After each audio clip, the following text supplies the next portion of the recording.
ભાગીદારમાં business કોઈનો ચાલ્યો નથી ને ચાલશે પણ નહીં. આ માન્યતા એકદમ ખોટી છે. જો તમારા બિઝનેસમાં તમે નીતિ, નિયમ અને ઇથિક્સ બનાવીને ચાલો ને તો બિઝનેસ કોઈ પણ હોય ચોક્કસથી ચાલે. પણ તકલીફ ત્યાં પડે છે જ્યારે તમારા બિઝનેસમાં પૈસા આવવા લાગે, સેલ્સ આવવા લાગે અને તમે શ્યોર થઈ જાઓ કે માર્કેટ આ રીતે જ ચાલે અને તમને ધંધાની એક માહિતીથી વાકેફ થઈ જાઓ. બસ અહીંયાથી સ્વાર્થ ચાલુ થાય. અને જે દિવસે સ્વાર્થ આવે ને તે દી તમને એવું થશે કે આના કરતાં હું એકલો હોત તો 100% પ્રોફિટ મારા ભાગમાં આવત. અને ત્યારથી જ બિઝનેસની પડતી ચાલુ થાય છે.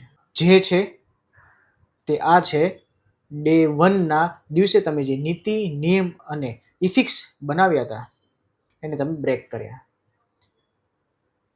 એ બ્રેક કરવાના લીધે તમારામાં સ્વાર્થ આવ્યો, અને સ્વાર્થ આવે બિઝનેસની અંદર એટલે દુનિયાના કોઈ પણ એવો બિઝનેસ નથી કે જે બિઝનેસ ચાલે. એ બિઝનેસની પડતી થાય જ.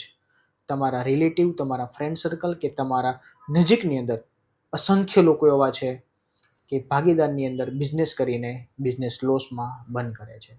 એક જ પોઈન્ટ, ખાલી સ્વાર્થ.